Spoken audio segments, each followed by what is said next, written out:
Hello everybody, my name is Miguel. Welcome back to Doki Doki Literature Club. So, yeah, where we last left, looking for some supplies. Crayons, poster paper.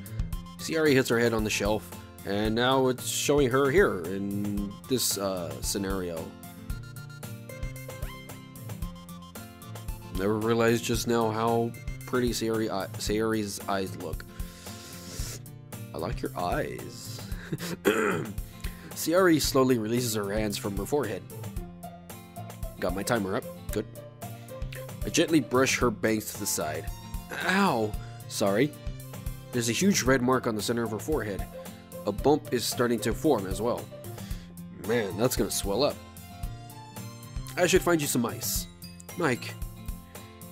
Where would I even find ice around at this time? I guess a cold drink will do. You don't have to. I'm fine with looking like a unicorn. Even wincing from the pain, Ciara makes a silly joke. What do you say? I'll be right back, okay? Okay. I pat Ciara on the shoulder and run out into the hallway. I locate the nearest vending machine. What should I get? Doesn't really matter since it'll be used as an ice pack rather than to drink. But I know Ciara likes apple juice, so I purchase that one. In just a moment, I'm already returning to the classroom where I left Ciara. She has one palm on her forehead and is using the other hand to clumsily scoop crayons back into the box. At least they were already in the wrong spots before I spilled them. Ciara here. I hand Ciara the bottle of apple juice. It's nice and cold. Ciara opens the cap and starts drinking from it. Ciara, what are you doing? It's for your forehead, idiots. Sorry, I forgot. How hard did you hit your head? Ciara places the bottle against the bump on her head. It stings. Just bear with it, it'll feel better soon. Looks like you cleaned up most of the crayons, so that's good. Hey, Mike? This kind of reminds you of growing up, doesn't it? What do you mean? You know how we used to play outside all the time. I would always try to keep up with you. You were kind of oblivious in some ways. Like I usually fell behind or had trouble climbing on the things you did. But sometimes when I tried to do things, I couldn't. I would get myself hurt. I'd fall asleep and scrape myself, or get a bump. And I would start crying really hard. And you would rush over as quick as you could. You would try really hard to get me to stop crying. It was almost like you blamed yourself and were afraid of getting in trouble if someone found out. Even though it really wasn't your fault at all, you know? Did I really do that? Yeah, you don't remember? Come to think of it, maybe I do remember a bit. I guess I was always so focused on my games that I didn't pay enough attention to you. So in a way, it was my fault. Kind of like this time too. If I wasn't rushing you out of the closet, you probably wouldn't have hit your head. Mike, I don't think you realize it, but you're always thinking about other people. Even after all these years. You're rushing to help me, even though I'm just being clumsy. You're really a sweetheart. Don't call me that. And I don't really do this kind of thing all the time. I guess when it comes to you, it just feels natural. Before I even know it, I'm treating you like that. I guess that's what happens when you've been friends for so long. Really? Maybe you're right. Mike. I'm so glad that nothing's changed between us. You think it'll be like this forever? Forever. If I'm honest to myself, there's no telling where we'll each end up for college or after that. So it wouldn't be fair for me to make any promises. But, well, I hope so. It's been this long already, right? I can't imagine you ever changing, so my hopes are up. I'm so happy. Ciara has a whimsical expression in her eyes. We remain silent for a moment. She's so silly and clumsy on the outside that when I see her deep in thought like this, makes me not want to disturb her. I guess we should go back. I don't want to worry Monica, you know? Good luck with that. She's gonna see her forehead either way. Not if I hide it under my bangs. Ciara hops to her feet. She clutches her forehead again. Don't stand up so fast after hurting yourself. Ooh. Well, I guess it's too late now. Anyway, let's go. I follow Ciara out of the classroom. Sayori plays with her bangs and tries to hide the bump, but without much success. In a moment, we make it back to the club room. Ah, you're back. Good timing. I was just about ready to start with sharing our poems. Hey, Sayori, your forehead. She's fine, don't worry about. I was playing with the crayons and smacked my forehead onto the shelf. Great. Well, anyway. Were you able to find everything else we needed? Uh-huh. I have it right. B. Sayori frantically glances around herself. Ah, I forgot. Excuse me. Still recovering from a cold. I forgot all of the stuff. Calm down, Sayori. I have it all right here. I found the poster paper too. Sounds like you ended up doing all the work, Mike. Ah, well, Sayori. I failed to come up with an excuse for Sayori. I made it an adventure. Yeah, that. Okay. In any case, good work. I'll start working on the posters tonight. Me too. Okay, everyone. Are you ready to share your poems? Guess I should grab mine. After making sure the crayon box is closed tightly, I return to my seat. Who should I show my poem to first? Let's see. I think it'd be fair to show Sayori after we just had our little moment together, so I'll just show her first. That's Mike. I really love your poems. I can't believe you've been hiding these from me. I'm not hiding anything. But your poems are so good. Yesterday's and this one too. You can't tell me you haven't done this before. I mean, you're really the only one who feels that way, so... No way. Not even Natsuki? Well, I guess Natsuki is the least likely to admit how much she likes something. But I don't think it's that. What do you mean? Well, I guess I'll be honest about it. It's a lot easier to write poems when I'm thinking about you. Oh, well, okay. Way to come clean, Mike. Me. It's a lot easier to write poems when I'm thinking about you. What? Stop thinking weird things, idiot. I just meant that you're a really expressive person, I guess. How am I supposed to write poems about my own stupid life? But you somehow make everything in your life an adventure. Even the little things. Like cooking? Let's not talk about that. So yeah, I guess what I'm saying is that I can feel more feelings through you than I can through myself. We have that kind of weird connection. It's your fault for getting in my business all the time. I don't know if I understand. You never understand when I try to explain things to you, do you, Sayori? I pat Sayori's head. Hey, I'm not a kid, you know. Are you sure about that? Maybe. Sayori starts fiddling with her pencil between her hands. Hey, Mike, you give me your poem.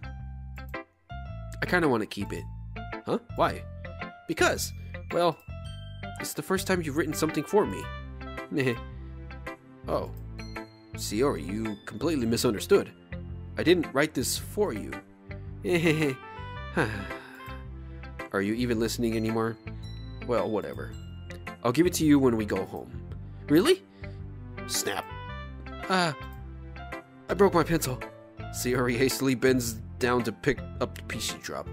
But being inattentive of her surroundings, she bumps right into me. Sorry. It's fine. I'll get it for you. I bend down and pick up the broken pencil. Sayori clutches the desk beside her to support herself, knees shaking. I'm a little clumsy today. Let's sit down, Sayori. Yeah. I grab Sayori's arm and help her sit at the desk. Anyway, I still haven't read your poem. Oh, sorry, I forgot about that. But it's not as good as yours. Jeez, don't worry. I'm sure I'll like it. Bottles. I pop off my scalp like the lid of a cookie jar. It's the secret place where I keep all my dreams. Little balls of sunshine, all rubbing together like a bundle of kittens. I reach inside with my thumb and forefinger and pluck one out. It's warm and tingly, but there's no time to waste. I put it in a bottle to keep it safe, and I put the bottle on the shelf with all of the other bottles. Happy thoughts in a bottle, all in a row. My collection makes me lots of friends. Each bottle a starlight to make amends. Sometimes my friends feel a certain way. Down comes a bottle to save the day. Night after night, more dreams. Friend after friend, more bottles. Deeper and deeper my fingers go. Like exploring a dark cave, discovering the secrets hiding in the nooks and crannies. Digging and digging, scraping and scraping. I blow dust off my bottle caps. Doesn't feel like time elapsed. My empty shelf could use some more. My friends look through my locked front door. Finally, all done, I open up, and in come my friends. In they come in such a hurry. Do they want my bottles that much? I frantically pull them from the shelf, one after the other, howling them out to each and every friend, each and every bottle. But every time I let one go, it shatters against the tile between my feet. Happy thoughts, happy thoughts, happy thoughts in shards all over the floor. They were supposed to be for my friends who aren't smiling. They're all shouting, pleading, something. All I hear is echo, echo, echo, echo, echo inside my head. Holy crap. Sayori, did you really write this? Of course I did. Didn't I tell you yesterday I was going to write the best poem ever? Yeah, but, I mean, I didn't expect something like this coming from you. Monica taught me a whole lot. And I've been really in touch with my feelings recently. I see that. It's almost kind of creepy. Creepy? Well, not exactly. Maybe because I'm so used to you being cheerful. Well, never mind. I'm thinking too hard about it. The point is, it came out good, so you should be proud of it. Oh, thanks. I feel like I was meant to express myself this way. It even helped me understand my own feelings a little bit better. Writing is like magic. You've gotten pretty passionate about this, huh? I hope you keep it up. Yeah, writing's the best. I'm gonna keep writing until I die. Don't get ahead of yourself. Sayori's always had a habit of getting obsessed with something before dropping it more than a week later. I wonder if this is one of those times. But seeing the passion in her eyes makes it hard for me to be pessimistic. Who should I show my poem to next? I'm gonna do Monica now. I'm gonna leave these two to themselves. Hi again, Mike. How's the writing going? Alright, I guess. I'll take that. As long as it's not going bad, I'm happy that you're applying yourself. Maybe soon you'll come up with a masterpiece. I wouldn't count on that. You never know. Want to share what you wrote for today? Sure, here you go. I gave my poem to Monica. Reading? Alright. It's pretty good. It makes me think of Sayori like the other one that you wrote. You two are like the Dynamite duo. Dynamite duo? That's kind of exaggerating it. Yeah, probably. But you do spend a lot of time with her, even in this club, don't you? Then again, I don't blame you for being a little shy. I'm not shy, it's just... I'm just teasing. I know it takes a bit of time to make friends with everyone. But Yuri and Natsuki are super interesting people, so don't be afraid to give them a share of time.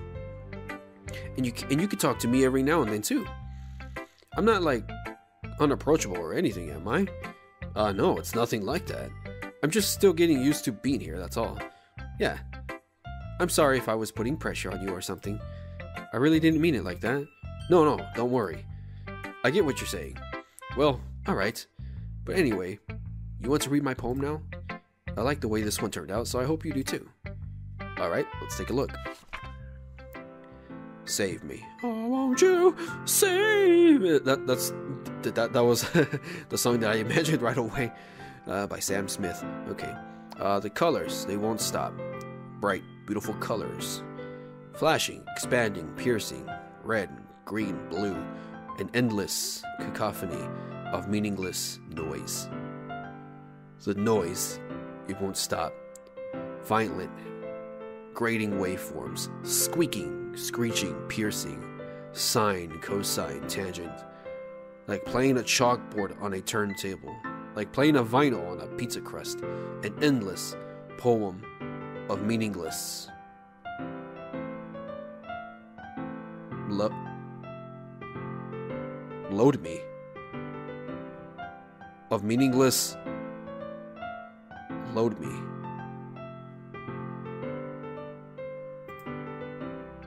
Okay. It's even more abstract than your last one, huh? I guess it's just the way I write. I'm sorry if you don't like it. No, I've never said that. It's just the kind of thing I've never really seen before, I guess. I kind of like playing with my space on the paper. Choosing where and how to space your words can totally change the mood of your poem. It's almost like magic. The way I wrote the lines, the way I wrote the lines really short makes it feel like they're trying to speak over the noise.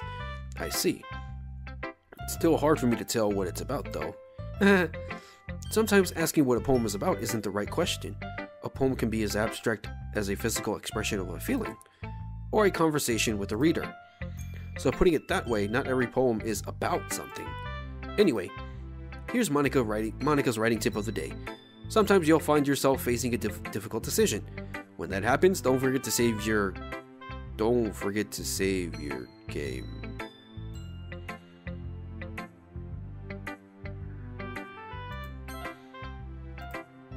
Okay. Okay. What the fuck?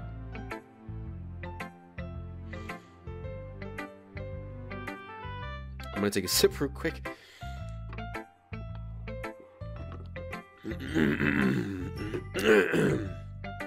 Okay, moving on. Don't know what the fuck that was about. You never know when you might change your mind, or when something unexpected may happen. Oh, wait, is this a tip even about writing? What am I even talking about? That's my advice for today. Thanks for listening. That was... it just felt like chills or some shit, I don't know. Natsuki.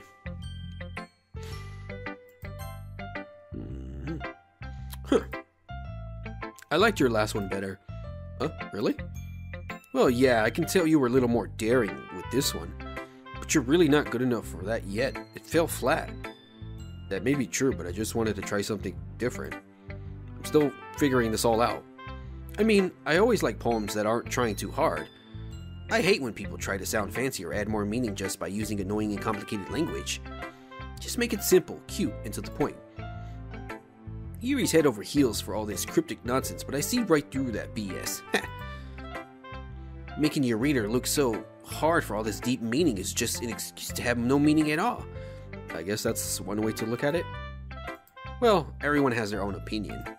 But my opinion is the best opinion. I'm sure you figured that out already. Anyway, here's my poem. Maybe you'll learn something. Amy likes spiders. You know what I heard about Amy? Amy likes spiders. Icky, wrinkly, hairy, ugly spiders. That's why I'm not friends with her. Amy has a cute singing voice. I heard her singing my favorite love song. Every time she sang the chorus, my heart would pound to the rhythm of the words. But she likes spiders. That's why I'm not friends with her. One time I hurt my leg really bad. Amy helped me up and took me to the nurse. I tried not to let her touch me. She likes spiders, so her hands are probably gross. That's why I'm not friends with her. Amy has lots of friends. I always see her talking to people. She probably talks about spiders. What if her friends start to like spiders too? That's why I'm not friends with her. Doesn't matter if she has other hobbies. Doesn't matter if she keeps it private. Doesn't matter if she doesn't hurt anyone. It's gross. She's gross. The world is better off without spider lovers. And I'm gonna tell everyone. Okay. Apparently this girl has a hatred for spiders. Or that's just what the poem is. Not bad, right? It's quite a bit longer than yesterday's. Yesterday's was way too short. I was just warming up.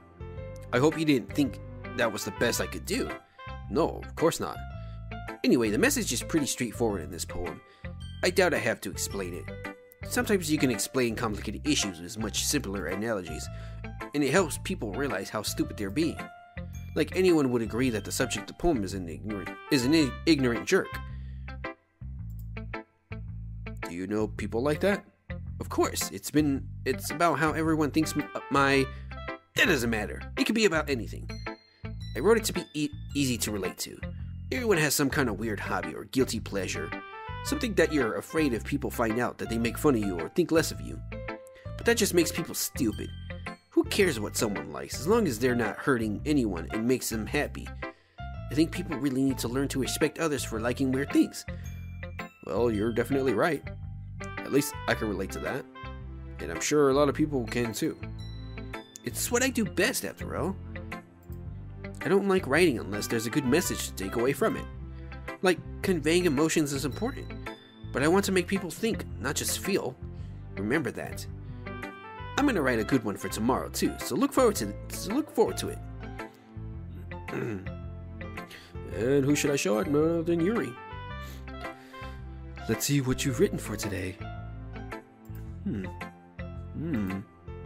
Well done, Mike. Your skills are already improving. Really? Thanks, Yuri. Coming from you, that means a lot. Yeah, it's nothing. I'm just happy to help inspire fellow writers. I know you're new to this, so don't worry so much if it seems like you can't get your poem to feel perfect. You don't need to be afraid to be a little more daring. Metaphors can go a long way. Don't feel like you need to work your brain like turning a bunch of gears. Try letting your mind wander through your feelings, and write down the things you see and hear. That's one way to truly enable your reader to see into your mind. It's a very intimate exercise. I see. That's a certainly interesting technique. Thank you for sharing. I have, well, an example of that if you'd like to read it. Of course. Is this the poem you wrote for today? Yuri nods and timidly hands me the poem. The raccoon. It happened in the dead of night while I was slicing bread for a guilty snack. My attention was caught by the scuttering of a raccoon outside my windows. That was, I believe, the first time I've noticed my strange tendencies as an ordinary human. I gave the raccoon a piece of bread, my subconscious well aware of the consequences. Well aware that a raccoon that is fed will always come back for more. The enticing beauty of my cutting knife was the symptom. The bread, my hungry curiosity, the raccoon, an urge. The moon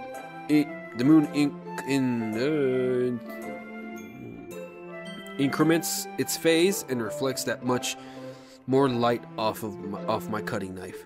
The very same light that glistens in the eyes of my raccoon friend. God, I can't read. Excuse me. I slice the bread, fresh and soft. The raccoon becomes excited. Or perhaps I'm merely projecting my emotions onto the newly satisfied animal. The raccoon has taken to following me. You could say that we've gotten quite used to each other. The raccoon becomes hungry more and more frequently, so my bread is always handy. Every time I brandish my cutting knife, the raccoon shows me its excitement. A rush of blood. Classic Pavlovian conditioning. I slice the bread, and I feed myself again. I was a little more daring with this one than yesterday's. I can see that. It's a lot more than metaphorical. I don't know if it's my fault, but I can't begin to imagine what this poem is about. That's right. It's a bit closer to my preferred writing style, using the poem as a canvas to express vivid imagery and conveying... Okay, excuse me. I wasn't yawning because I thought your poem was boring, Yuri, no. And conveying emotions through them. Yeah, if I take it at face value, then I can't even figure out what it's supposed to mean. Well, I think it's something that different people can relate to in their own way. I wanted to express the way it feels for me to indulge in my more unusual hobbies. It's those sort of things I usually force to keep myself. So I sometimes enjoy writing about them. Huh, that's funny. Did Natsuki also write something about that? About someone being ridiculed for a strange interest? Huh? She did? Yeah. She did. She was talking about how it doesn't matter what you're into as long as you're not hurting anyone and anybody. She's right. I mean, does she really feel that way? Yeah. Sounds like you two have that in common. That's interesting. To me, she seemed like the kind of person who would make fun of my hobbies. But I suppose that's my fault for judging, isn't it? Please don't tell her I said that. Don't worry. I have no reason to. Okay. Well, thank you for sharing it with me. After all, if I hadn't learned to embrace my own weirdness, I would probably hate myself. I might be ranting a little bit now, but I'm glad that you're a good listener.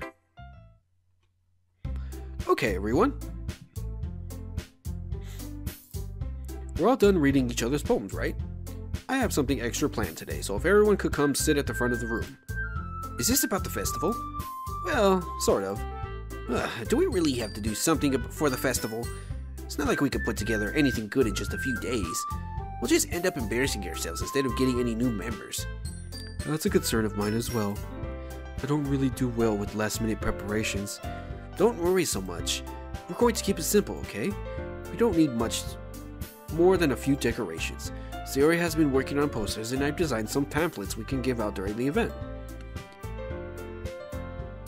I don't know why I'm yawning so much. That's like the third time in this video already. Okay, that's great and all. But that doesn't tell us where we're actually going to be doing for the event. Sorry. I thought you heard about it already. We're going to be performing. Performing? Monica? Yeah, we're going to be having a poetry performance. Each of us are going to choose a poem to recite during the event. But the cool part is, we're also going to let anyone else come up and recite poems too. Sayori's putting in on all the posters in case anyone wants to prepare ahead of time. Sayori, who's been coloring a poster, holds it up for us to see.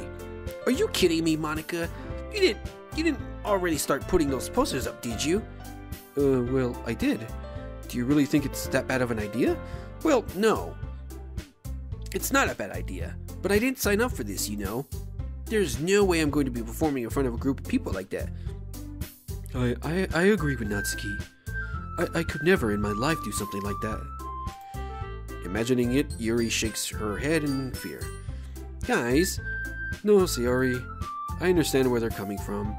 Remember that Natsuki and Yuri have never shared their poems with anyone until just a couple days ago. It's a lot to ask for them to recite their poems out loud to a whole room full of people. I guess I kind of overlooked this. So, I'm sorry. But I still think we're... God damn it, dude, I need to stop. I still think we should give it our best. We're the only ones responsible for the fate of this club. If we start the event and each put on a good performance, then it will inspire others to do the same. And the more people who perform, the better we'll be able to show everyone what literature is all about. Yeah! It's about expressing your feelings, being intimate with yourself, finding new horizons, and having fun. That's right. And it's those reasons that we're all in this club today. Don't you want to share that with others? To inspire them to find the same feelings that brought you here in the first place? I know you do. I know we all do.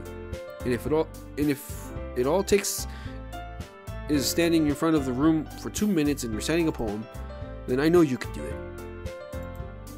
They're both nodding. Natsuki and Yuri remain silent. Sayori looks worried. I guess that leaves me no choice. I agree. I don't think it's too much to ask. I think that Sayori and Monica have been trying really hard to get new members. The least we can do is help them out a little bit. Well, maybe, but...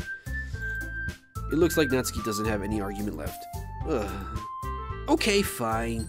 I guess I'll just have to get it over with. Alright. Phew. Thanks, Natsuki. What about you, Yuri? Yuri dejectedly glances around at everyone else's expectant faces. I guess I really don't have a choice.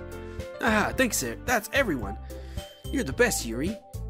This club is seriously going to be the death of me. Don't say that, because I fear that will. No, I don't know what am I saying. Oh gosh, you'll be fine, Yuri. But anyway, let's move on to the main event. For the heavyweight champion of the... I gotta stop. Just don't mind me, just continue on with the story. I want each of you to choose a poem of yours. We're going to practice reciting them in front of each other. No way! Monica, this is too sudden. Well, if you can't recite your poem in front of the club, how do you expect to do it in front of strangers? Oh no. Don't worry. It'll start off to help everyone feel a little more comfortable. Can I go next? Of course. Now, let's see. Monica flips through her notebook, oh god, to the specific poem she has in mind for herself. She then stands behind the podium. The title of this poem is The Way They Fly. Monica begins reciting the poem. Her clear, confident voice fills the room. More than that, her inflection is pristine. She knows exactly how to apply emotion behind each line she recites, bringing the words to life. Is this something she's done before, or is she simply a natural? I glance around me. Everyone has their eyes on Monica. Sayori looks amazed. Yuri has an intense expression on her face that I don't understand. Finally, Monica finishes the recitation. The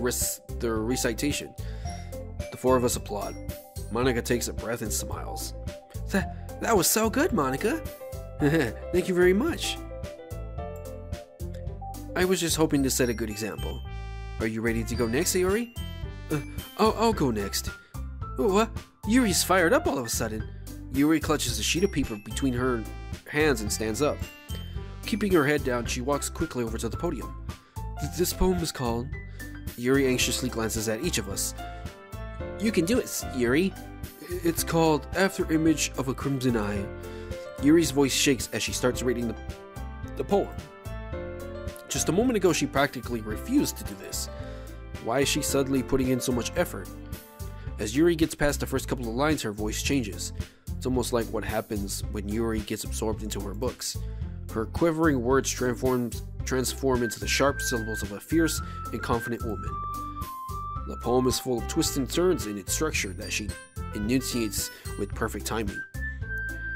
This must be a rare glimpse into the whirling fire Yuri keeps concealed inside her head.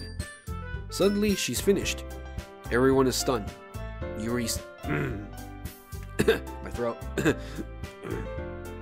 Yuri snaps back into reality and glances around her, as if she'd bewildered even herself. It's up to me to save the situation. I'm the first to start applauding. Everyone joins me afterward, and we give Yuri the recognition she deserves. It's not that we didn't want to applaud for her, but we were caught so off guard that we must have forgotten. As we applaud, Yuri holds the poem to her chest and rushes back to her seat. Yuri, that was really good. Thank you for sharing. Looks like Yuri is down for the count. Okay, I guess I'm next then. Sayori hops out of her chair and cheerfully walks to the podium. This one's called My Meadow.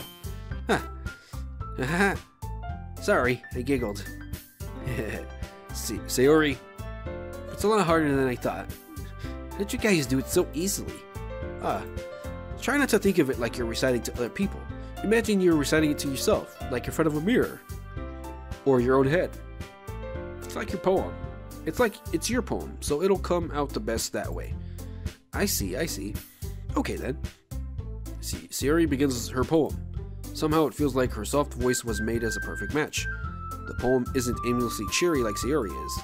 It's serene and bittersweet. If I were to read this on paper, I probably wouldn't think much of it. But hearing it come from Sayori's voice almost gives it a whole new meaning. Maybe this is what Sayori meant when she said she likes my poems. It's like I get to reach more deeply into someone that I thought I knew through and through. Sayori finishes and we applaud. I did it! Good job, Sayori. Even Mike liked it. I guess that's a good sign. What does that even mean? It came out nicely, Sayori. The atmosphere of the poem fits you really nicely. But it might be that other poems wouldn't work quite as well with that kind of delivery. I don't really understand. In other words, I've seen poems of yours where that sort of gentle delivery wouldn't work as well. They might need a little more force behind them, depending on what you're reading. Oh, I know what you mean. Well, I've been practicing that kind of thing. It's just embarrassing to do in front of everyone. Then next time, I'm going to make you pick a poem that challenges you a little more. We don't have much time before the festival, you know. Okay. Now, who's next? Natsuki? Don't make me go before Mike. It's not like I can compare to you guys anyway. Might as well let Mike lower everyone's standards a little before I have to do it. Natsuki, it's fine. I might as well get it over with. But it's not like I have much of a selection of what to read. I'll just have to go with what I wrote for today. I I stand up and step in front of the podium. Everyone has their eyes on me, making me feel terribly awkward. I recite my poem. Since I'm not exactly confident in my own writing, it's hard to put energy into it. Despite that, once I finish, I receive applause anyway. Sorry, I'm not really as good as everyone else. Don't worry about it so much. I think it's less about your abilities and more about your lack of confidence in your writing. That's something that'll improve over time, though. Yeah, right. Alright then. That just leaves you, Natsuki. Yeah. I'm going. Natsuki begrudgingly gets out of her seat and makes her way to the podium. The poem is called...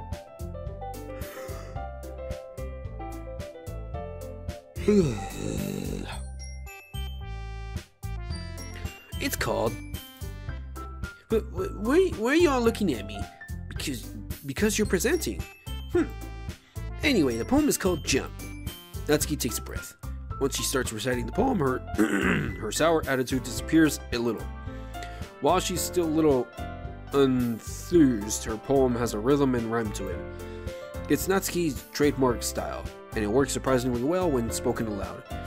The words feel like they bounce up and down as if giving life to the poem. Natsuki finishes and everyone applauds. She huffs back to her seat. That wasn't so bad, was it? Easy for you to say. You better not make me do that again. Well, do you at least feel prepared enough to recite a poem in front of other people? I mean, doing it in front of people will be way easier. I can put on whatever face I want for other people, but when it's just my friends, it's just embarrassing. That's a surprise, Natsuki. I think it would be the other way around for me. Well, that's just how it is, so... Well, I guess in that case, you won't have much time to worry. You won't have much to worry about the festival. That said, I want to thank everyone for coming through. It might be a little hard, but I hope that you'll have an idea of what it's like now. God, I can't read. Make sure you pick a poem and get enough practice before the festival, okay? I'll be making pamphlets, so let me know ahead of time what you'll be reciting. Jeez, I should probably find some other poem to recite instead. That's fine too. It doesn't have to be your own. I'm already pleasantly surprised that you're putting in all this effort for the club. It makes me really happy. Yeah, no problem. Okay, everyone. I think that's about it for today. I know the festival's coming up, but let's try to write poems for tomorrow as well. It's been working out really nicely so far, so I'd like to continue that. And as for the festival, we'll finish planning tomorrow and then we'll have the weekend to prepare. Monday's the big day. I can't wait! I can do this. Alright. I stand up. There's no way I'll be able to find the same enthusiasm as Sayori and Monica, but I'll do my best to get through it. If it's for the sake of the club and impressing Monica, then I'll have to do my best. Ready to go, Sayori? Oh, that's me. Ready to go, Sayori? Yep. Look at you two, always going home together like that. It's kind of adorable, isn't it? Jeez, guys. Don't make such a big deal out of it. It must be a little nice though. Well, how am I supposed to respond to that? It's okay, Mike, you don't have to say it. Whatever, let's go already. I walk home with Sayori once more. Even though it's only been a few days, a lot of things have already changed. But today Sayori is being a little quieter than usual on the way home. Hey, Sayori? Huh? Sorry, I was spacing out. No wonder. I was thinking about something from earlier. I like how we get to... Sayori fumbles with her words. So let's just say that one day, Yuri asked to walk home with you. Huh? What would you do?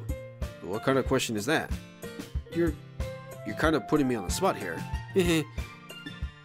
Well...